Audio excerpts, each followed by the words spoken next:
What up, what up, what up? How you doing? It's your boy, the ATX Sooner, back with another video, and welcome to Operation Offseason. We here. It sucks. I know it's the off season, but we gotta make some shake, man. We gotta make some work. We gotta keep the world entertained. We gotta keep the news coming, even though we can't really discuss any more games. It sucks, man, I know. But either way, we here, man. Operation Off Season. Welcome. I hope y'all like the new look of things, things around me and whatnot. But yeah, excuse my voice if I sound a little different. I've been sick for the last like 3-4 days. I had a freaking cold, freaking killed me, man. It sucked. It really did. But either way, man, today on this episode of Operation Off Season, we gonna cover, just a 2023 overview of the season. Things that we learned from this previous year.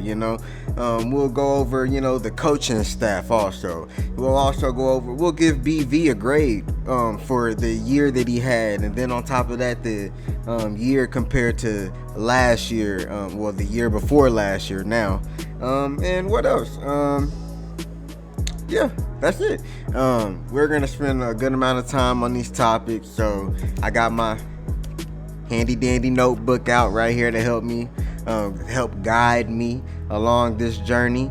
And thank y'all for tuning in. Like, share, subscribe. Yeah, man, just the channel's growing, so keep helping the channel grow, keep contributing to the channel, and I appreciate it. Of course, like I always say, do what you want to do, man. It don't matter if you want to just watch the videos without liking, sharing, subscribing, all that fun stuff. I'ma still be here talking to you either way. So let's give a little overview of and look, there goes the voice, the good old voice already showing the sickness.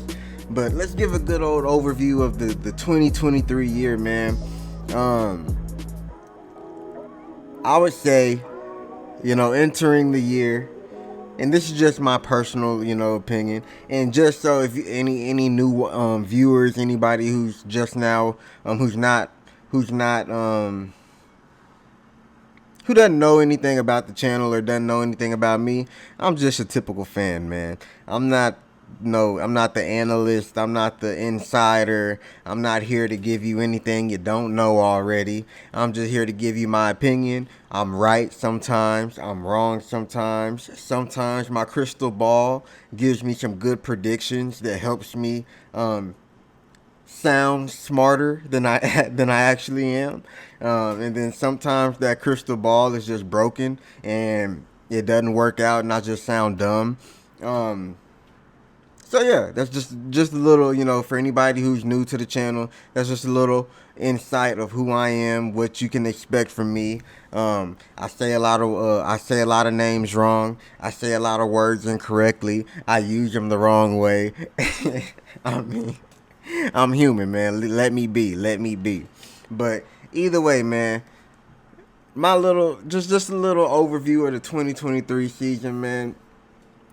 And I guess in order to do that, I have to start it with my feelings for the end of the 2022 year.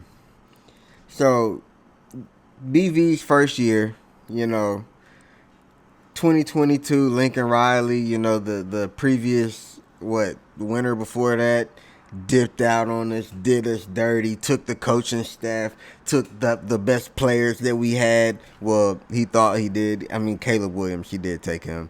But took a lot of key players, went out recruiting, didn't have any logos on his shirt while he was recruiting. We were wondering why are we getting all these good California guys, just to turn out he's going to USC. And then all those players that committed to Oklahoma, obviously, they decommitted and committed to USC. And a lot of those players are now leaving USC. It's karma. It's karma, man. I love it. But either way, BV took over a program that was, don't get me wrong, a thriving program whenever Lincoln Riley was holding it together, keeping the glue from Bob Stoops, trying to hold that together while it was slowly crumbling. But either way, you could still say in a way that it was thriving, because we did go like 9-0 in 2021 before he made his decision to leave, and then we just tanked from that point forward. But he ended up leaving, blah blah blah. We don't have to relive this all the time. Then BV, actually before that, we're like, okay, who's the next guy? Who's gonna come in to save Oklahoma? Who's gonna be the next person to replace Lincoln Riley after doing us dirty? Bob Stoops came back with the bowl game in the Alamo Bowl and showed us that Oklahoma DNA, that's the glue of Oklahoma. Bob Stoops, that whole Stoops family, man. He came back and he showed us, man. Look, if don't nobody got you, I got you. At least that's how I took it. So he took over. He even took over for recruiting also. So he came in while we were looking for the next coach. A lot of people I heard was talking about Eric Bieniemy from the Chiefs at the time. Then people were talking about Cliff Kingsbury, who was coaching at Arizona at the time. But then BV, the good old BV name came up, and I'd say the majority of the fan base was like, Brent Venables is the perfect person for this organization. He has been here before. He has it in his DNA. He is Oklahoma, and sure enough, first opportunity he got, he took it. And BV is now the head coach at Oklahoma. Okay. Now, that's cool. That sounds good. That's all fun and games. Okay, we found our head coach going into the 2022 year. But at the end of the day, that was just one of many Band-Aids, I guess, I would call it, that needed to be placed on the skin of Oklahoma. BV hired his coaching staff. Jeff Lebby came through. Oh my gosh, what's his name? The defensive coordinator who just got, I don't like the term fired, but he just got let go. Remember, I'm just a fan, guys. But hired him. We were like, okay, what's the point of that? Aren't you the defensive coordinator? Whatever. We were like, okay, let BV do his thing. So he's doing his thing. We're like, what's this going to do for us, though? Because we don't have the recruits. We don't have the quarterback. We don't have, all of the talent that Lincoln Riley, brought to Oklahoma that we could look forward to, either left with him or left somewhere else. We didn't know Danny Stutzman was Danny Stutzman at the time. And sure enough, he wouldn't have been Danny Stutzman that he is today if it wasn't for BV. But either way, we didn't know. We didn't know this. We were just like, what the hell what do we expect? What can we expect? So we actually went into that 2022 year with low expectations. And sure enough, we went 6-7. And just like Oklahoma, just like us, that's just how we are. We didn't expect anything, but as soon as football starts, we expect to win every game. And once we went 6-7, we had people talking about, oh, BV's not the guy. You know how it goes, man. The Oklahoma bandwagon is so easy to jump off of and hop back on. Only us true Sooners stay through the hard times and don't question. Don't get me wrong, we always question, but we ain't never gonna jump ship, But we had people jumping ship, talking about get rid of BV. Jeff Lebby with DG. Well, actually, DG got hurt also. So it was a not a good year to be an Oklahoma fan. And especially for me, this is the worst year of being an Oklahoma fan that I've ever experienced. It's record-wise. I just had no faith in winning any of those games. And then that 49-0 Texas loss, oh my gosh. And I live in Austin, Texas. So, born and raised, by the way. So it didn't help the situation at all. But either way, um, we had Eric Gray. You know, he was a highlight of the year. You know, he made us excited. You know, he gave us that running game. He was so dependable, regardless if there was anything else to depend on. You know, versatile too. But either way, ended that year 6-7. Going into 2023, what do we expect? Everybody's talking about we'd be happy with 9 wins. Hell, I heard some we'd be happy with 8 wins. People were saying if we get 10 wins this year, hell, we're in a great position. So sure enough, we got 10 wins. But those 10 wins did not come the way we kind of wish they would. And don't get me wrong, the Big 12 lined us up to go undefeated, really, honestly. I mean, our strength of schedule this year was weak, to say the least. I mean, our strength of schedule was trash. So, those games but one thing that you noticed, the games that we were losing in 2022, those 3-point games we were losing, that 7-point game that we were losing in 2022, we ended up winning those games by 3 points, winning those games by 7 points. So, you know, you can see the flip. You can see the turnaround. You can see the growth. It might not have been the way we wanted it to be, but you can see the growth. One thing that I could not for the life of me understand is that running game, though.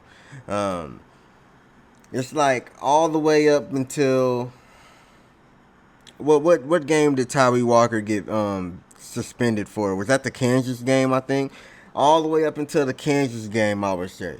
We were kind of trying to figure out that running game, which is like, that makes no sense to me as an Oklahoma fan. I mean, Oklahoma has always been run first since I've been a fan. You know, and with Jeff Lebby, with that cute ass offense that was just, you know, doing what it pleased, I wasn't a fan. Don't get me wrong. I've never been a fan of that hurry up offense. I feel like it's selfish. You know, that excuse me. That hurry up offense is a selfish offense to run. When it comes to, you know, just overall a team game. That offense is, we got to get ours. We got to get ours quick. But it doesn't care about the defense. It doesn't care about how long the defense has to be on the field. And when you can't get the running game established, that defense has to be on the field even more, because you can't even run the ball. You can't even run the clock down. And that's exactly what was going on damn near the whole year for us until the Kansas game, where Sawchuck started getting his shit in order. But before that game, Tyree was our go-to, he carried the load. Let's put it that way. Tyree carried the load when it came to that running game. And it really wasn't enough. Don't get me wrong, it got us the wins. We did win the game, but it was ugly. Like, even the Texas game. I mean, it we'll go through the Texas game. That's another topic. But we did not have a running game to lean on until later on in the year. And if we could have established that, and especially like when you go into that 2022 the bowl game where Sawchuck and Barnes, they went off. They each had like 100 yards. We expected to be able to run the ball this year. And for that to just not be able to establish itself blew my mind. I didn't understand. It gave me no faith in Jeff Lebby, because I felt like Jeff Lebby was doing too much cute shit. He was not doing what was best for the team, doing what he was trying to stat pack. And that's why I hate when people, well, don't get me wrong, I have no hate in my heart, but I really do not like when people talk about how good of an offensive coordinator Jeff Lebby is And don't get me wrong, he's a good offensive coordinator. But the stats of him being a top 5 offensive coordinator, man, that is only going to reflect on the stat sheet. Because when you watch the games, it is a hard watch, man. It is a hard watch to see that offense go 3 and out in 30 freaking seconds, if that. That's what happened, I feel like, the majority of the time. And again, probably not the majority of the time, don't get me wrong, but that's just how it felt. It felt like that offense didn't work. But that was one of the main things that, over looking at the whole year, overview of the year, that running game really hurt us, not being able to establish that until later on in the year. Where, I mean, it's like, at this point, you should know who you are at this point. We're still trying to figure out who we are. We didn't have an offensive identity. You can look at my previous videos when we were breaking down the games at the time. That was one of my biggest complaints. We do not have an offensive identity. And that's just not Oklahoma. That's just not Oklahoma football. But that in itself was an issue. But then whenever you think about the UT game, great game to watch. One of the best Red River rivalries in the history of the game. I'm blessed to be able to say that I've watched probably the top five Red River rivalry games in the history of the game being played in my lifetime. Okay, I'm proud to be able to say that, and I will say that this one was top 2 for sure. But we were told this a lot. And we argued it. I know I did, at least. But it's true. It is true. That game was Oklahoma's Super Bowl. And I don't like admitting that. I don't like admitting that game was Oklahoma's Super Bowl. But in reality, it really was. Because think about it. The players told you, after the game, they were telling you, oh, we were doing 49 reps of this. Oh, we were doing 49 of these. Oh, we were doing 49. That's embedding in these players' minds, that trying to remind them of the last year's Texas game. So clearly those players are going to be hyped. They literally prepared for this game all spring, all summer, winter workouts, preparing, reminding them of that 49-0 game. And hell, if BV could figure out a way to do that same thing when it comes to motivating these players, but when it comes to winning a championship, we're unstoppable. Because the way those players prepared for that Texas game, the way they played that Texas game with the mentality that they had, if we could play like that week in, week out, unstoppable. That game showed Oklahoma exactly what we could be. And the fact that that's the last time that we saw Oklahoma play that way goes to show you that was Oklahoma's Super Bowl. Once we can be as happy as we want having a golden hat in the trophy case. But they got the Big 12 championship in theirs for the last time. We'll never win another one. And don't get me wrong, we have enough. We have enough of them. They only have, 4 of them now? We have 10 more of them.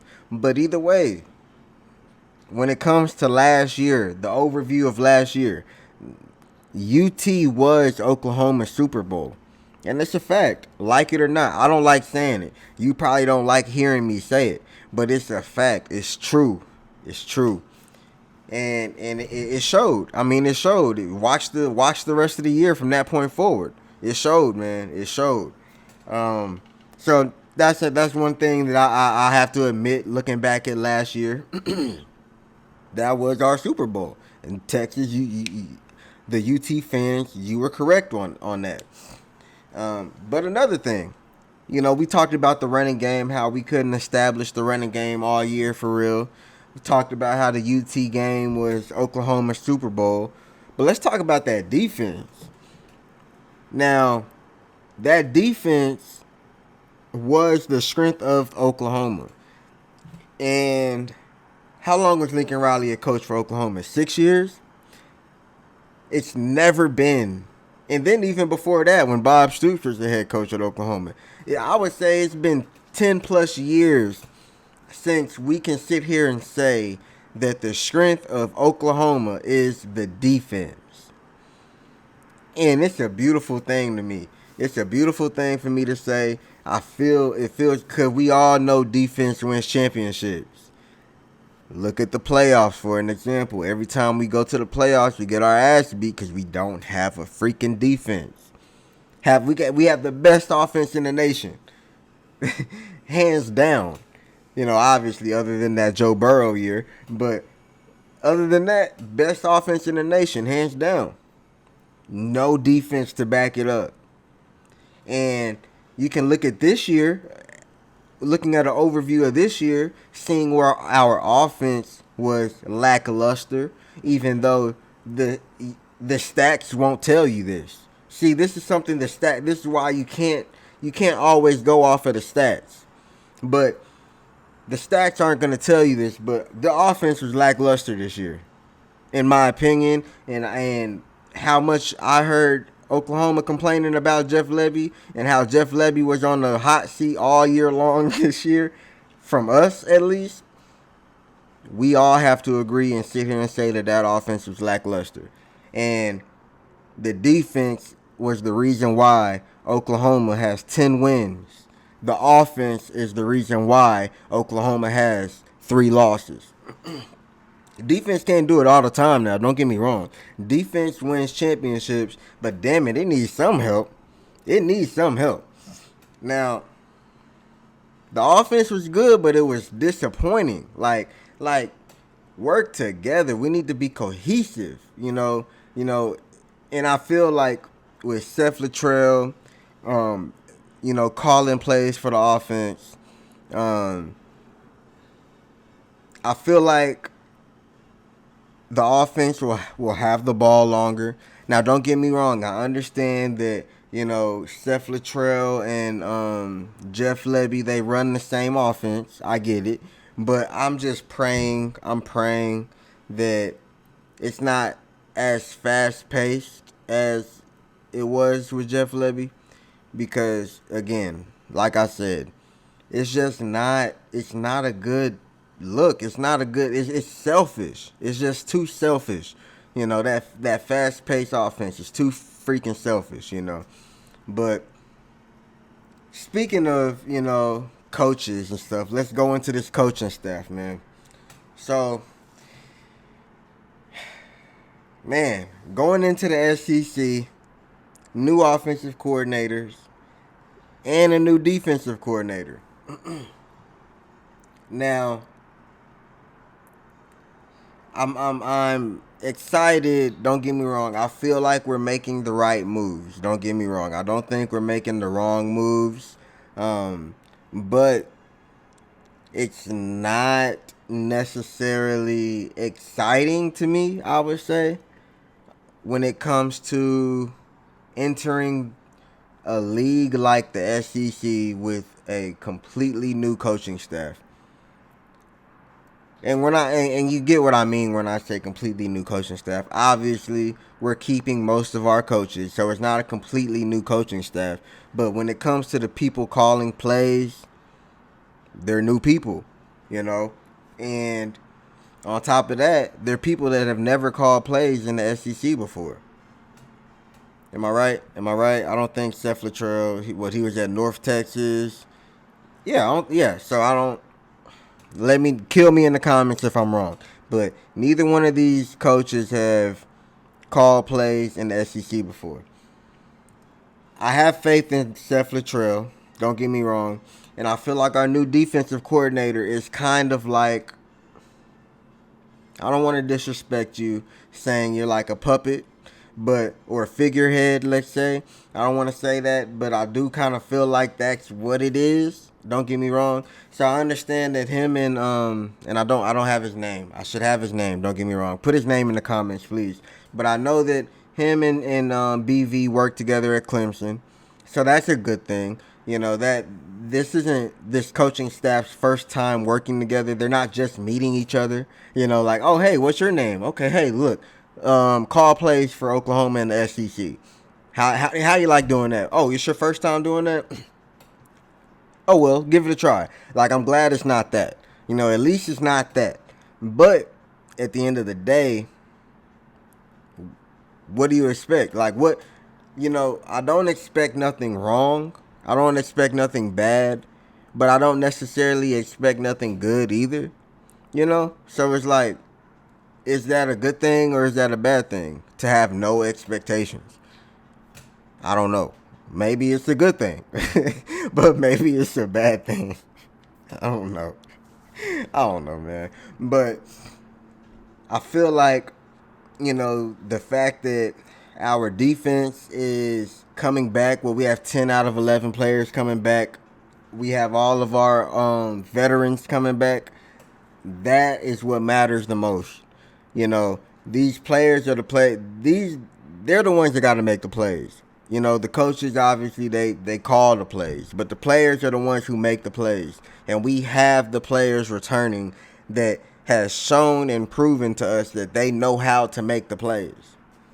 So that's exciting to me. That's something that I can be excited about, something I could look forward to going into the SEC. So I don't see, and again, the defense isn't something I'm worried about, you know. So with having a new defensive coordinator, I still feel like he's going to kind of be a figurehead, you know, and BV is really going to be the one running the defense. You know, that's kind of what I feel like is going on. So I'm not mad at that. But when it comes to the offense, you know, I have faith in Seth Luttrell, and we have the offenses. We have a high-powered offense, but we don't have an offensive line. And the Alamo Bowl, don't get me wrong, the offensive line didn't do terrible in the Alamo Bowl, but we're going to have a completely different offensive line going into the SEC. Now, that brings me into Bill Bedenbaugh. Y'all know, you know, if you watch my channel enough, you know that I'm a huge fan of Bill Bedenbaugh. I champion his work. I feel like he's the best offensive line coach in the nation. And there's a lot of people out here, you know, kind of going for his head, you know, kind of saying like, is he the guy? Kind of putting a time limit on him. Hey, he has until 2025 to get this right. Like we have a say-so in it, you know, but either way, that's what I'm hearing, you know. It's like people are starting to lose faith in Bill Bedenbaugh. And I get it. Don't get me wrong. I get it. Because you can talk about what you've done. I can sit here and champion everything that you've done. I can do that forever. But that doesn't say anything about what you're doing. You know, what have you done for me lately? You know, one of those deals, you know. So I get it. I understand where you're coming from. You know, I am kind of living in the past when I look at, you know, Bill Bedenbaugh. But I feel like that is, I don't put that on him, man. Because you don't just change, the offensive line, okay. Football is a game that's always forever changing. But I would say that there's two positions in football that don't really change. That's the offensive line and the defensive line. They don't really change. Their jobs don't change. Offensive line, block the defensive line or block your gap. Defensive line, go get the quarterback. Or stop the run. Like, it's fairly, I mean, when it comes to their job description. It's fairly simple. Doing that is not, don't get me wrong, I'm not sitting there saying it's easy to be these things. But when you think about what is your job description, it hadn't changed and it's never going to change. So I don't see how Bill Bedenbaugh's philosophy, the way he teaches things, the way his knowledge of the game, I don't see how that can be I don't see how that is his fault if these players aren't getting it. And that's what I think it is. I think it's more of the players getting it. And a lot of people can say, "Oh, well then that's his fault too because he's recruiting the players that aren't getting it." And what I say to that is, you're right. You are right. I can't argue with that. So I get it. I understand. I get the Bill Bedenbaugh slander. I don't think that he should have a freaking time limit. I think that, he should. I believe in Bill Bedenbaugh. Don't get me wrong. And I guarantee you, as soon as Oklahoma lets go of Bill Bedenbaugh, he's going to Alabama, he's going to Missouri, he's going to USC, he's going to Ohio State, he's going to Michigan, he's going to Clemson, he's going to Georgia, hell, he can even get an NFL job. And he's going to be successful.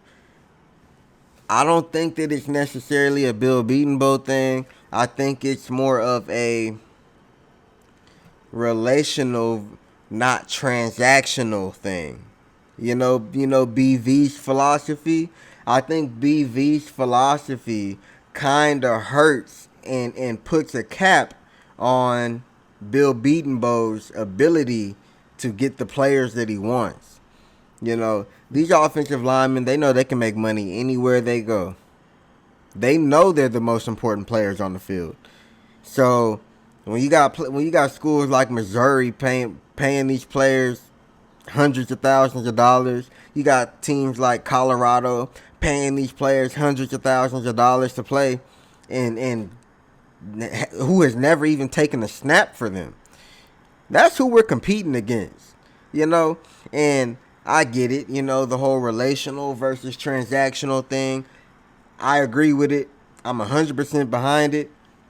But is it hurting us? Is this something that we should kind of do a little differently? Not necessarily change all the way. I'm not saying to just throw it away and just not do it at all. Stop the relational and only do transactional like Missouri, or like Colorado. I'm not saying that. But do we need to open up them finances a little more so these offensive linemen want to come to Oklahoma? Don't get me wrong. It's easy to want to go to a school when they've shown you that they have the offense to back it up. But I just went over the offense, how the offense was not reliable. It was good, but it was disappointing. You have to give these offensive linemen a reason to want to go to Oklahoma at this point. And it might be a bag. It might be a bag. And I went off on Caden Green. I'm like, if you're doing it for a bag, get out of here. We don't want you. We don't need you. And I do believe that. But damn, man, at some point when you take so many L's on these offensive linemen that we should have had coming in here, you gotta kind of start looking in the mirror and being like, what are we doing wrong? What can we do better on our end? And that's the only thing I can kind of see. I feel like Bill Bedenbaugh needs that. He needs the finances to back him up, He needs the finances to encourage these offensive linemen to come to Oklahoma. That way that we can be great on offense. Because without the offensive linemen, we're not going to be great. Especially in the SEC. But I don't know, man. What do y'all think? That's how I feel. I feel like, Bill Bedenbaugh is still the guy. I feel like he is still his teachings should not have changed. I don't see what could have changed on his teachings that would make him not the guy anymore. What is different? The game hasn't changed. for his position. I don't see why he can't be the guy. I don't see why. I just think he needs that budget opened up a little bit for him, BV. Open up that budget a little bit more for him, man. I see you getting all these defensive linemen. We're good on defensive linemen at this point, and I get it. We're now good after this recruiting class. We're good on defensive linemen. I would like to see us focus on the offensive linemen going forward in 2024. But we'll see. We'll see how that goes. And speaking of which, let's go to our last topic of the day. And that is BV. I am going to give him a ATX Sooner stamp grade of how he's been doing. Don't get me wrong. My grade, my stamp of approval doesn't mean a damn thing. It shouldn't sway anybody's opinions. It shouldn't, make anybody feel less of BV. It shouldn't make anybody feel more of BV. This is my opinion only. I could be right, I could be wrong in your eyes. But just putting that disclaimer out there that this is my opinion. Okay? This is how I feel. So, looking at BV, right? You want to talk about last year? Or let's start from his first year, 6 and 7. You can't really expect nothing other than that.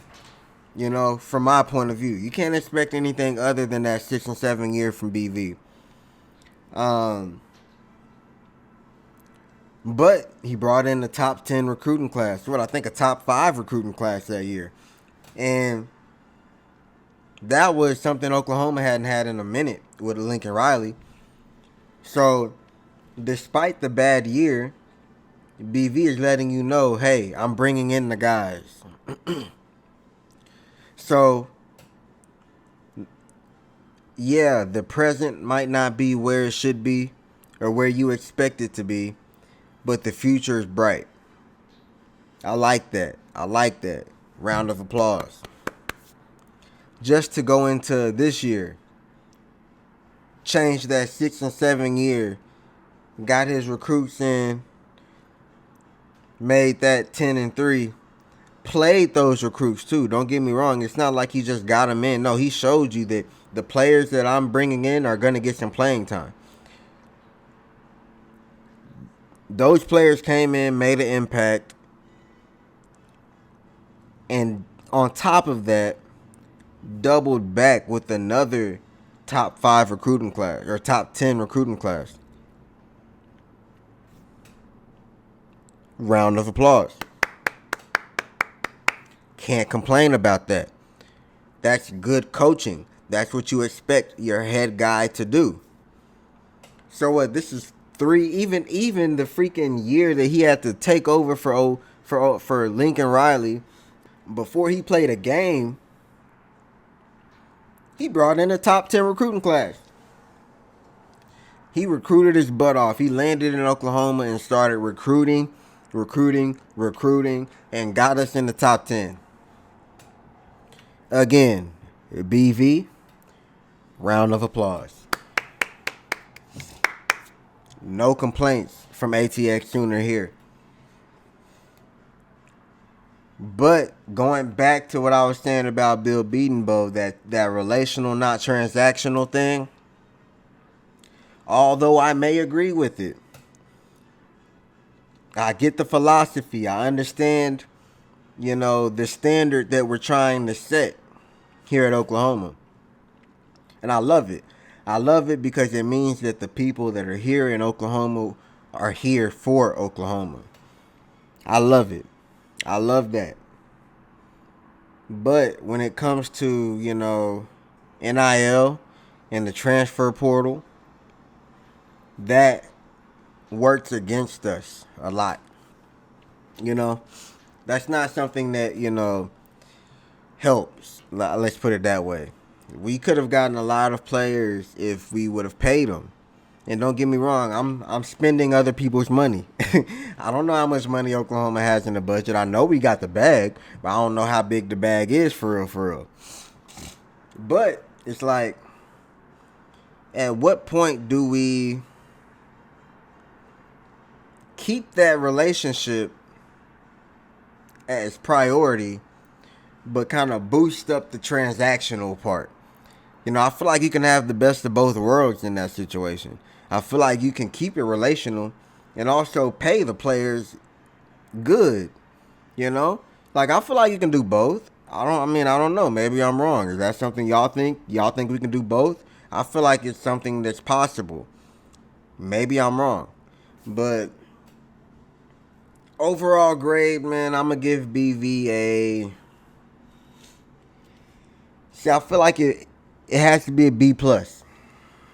It has to be a B+ for BV.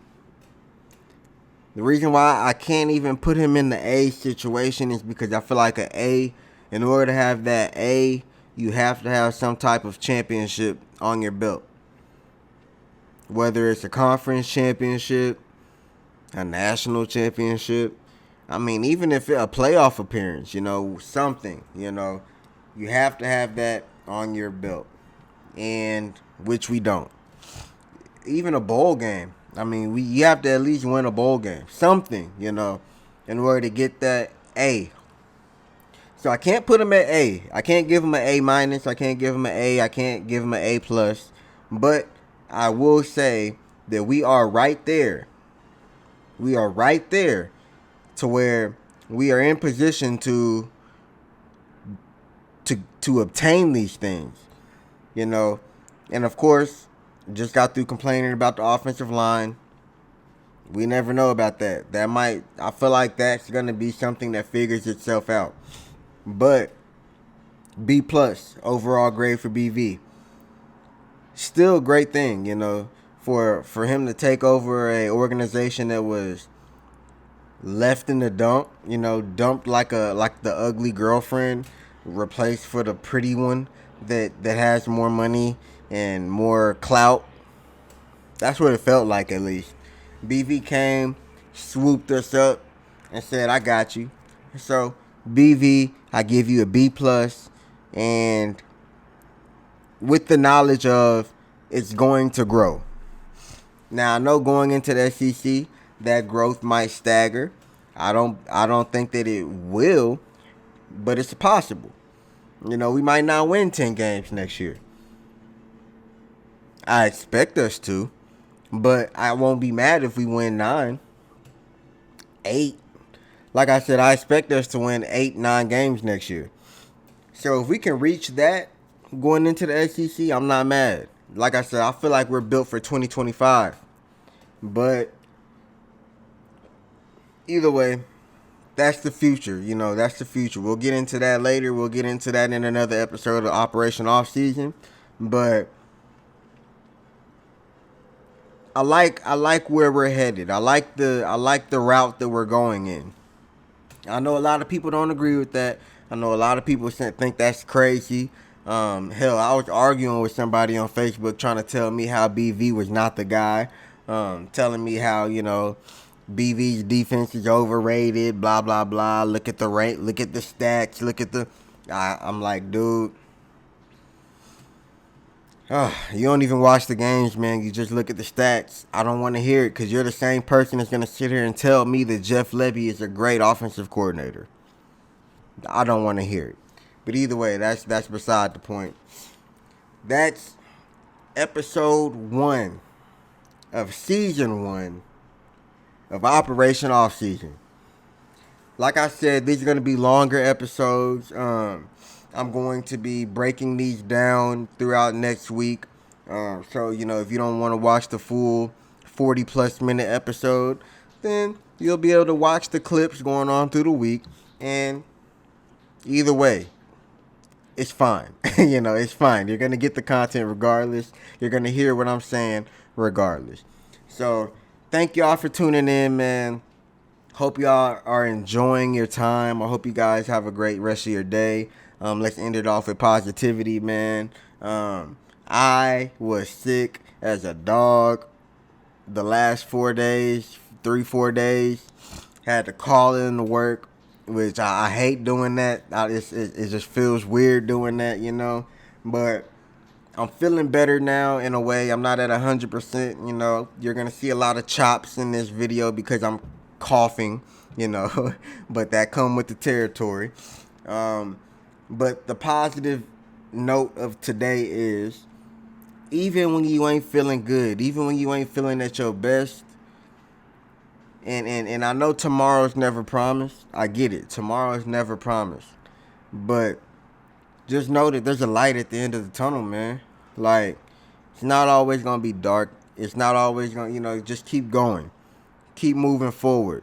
If it's something that you want to do in life and it's not working out for you, you know, keep moving. Keep going forward, you know. My channel, it's not growing. I'm not at 1,000 subscribers. I'm not at 100,000 subscribers. That's not going to stop me. I'm going to keep going.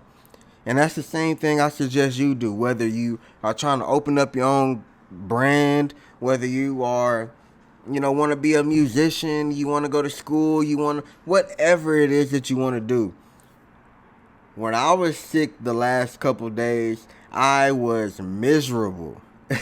Miserable. Like, and I don't get sick often, but I'm able to sit here and have a 40+ minute conversation with you today. I wouldn't have been able to do this yesterday. I definitely wouldn't have been able to do this yesterday. But this is just proof of, give it time and keep going. You'll get better. And the more time you put into something, the better you're going to get at it. The more people are going to be interested in it. So, man, look, you are your biggest weakness. You are your biggest enemy. When it comes to anything that you want to do, the only way you fail is if you stop. And that's facts, man. That's facts. Like, you're the only person that can end your career. We're not playing football, you know? So whatever it is in your situation, you're the only person. It's all on you. And I believe in you. I believe in you. So take that how you will, you know, do what you will with that information. I hope that it helps. I hope that you know, it motivates you to keep going.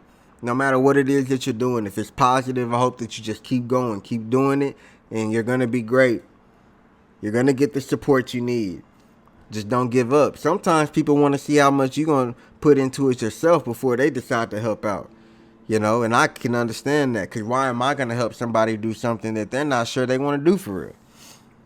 So just keep going, man. Show them that you're going to do this. You ready for this. It's really what you want.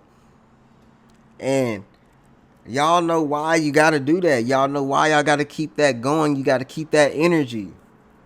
And it's only because of one thing. It's one thing that we can all relate to. It's the reason why you see this Oklahoma right here. It's the reason why you see this Schooner on the hat. It's because it's in our DNA, man. Y'all know that. Bye.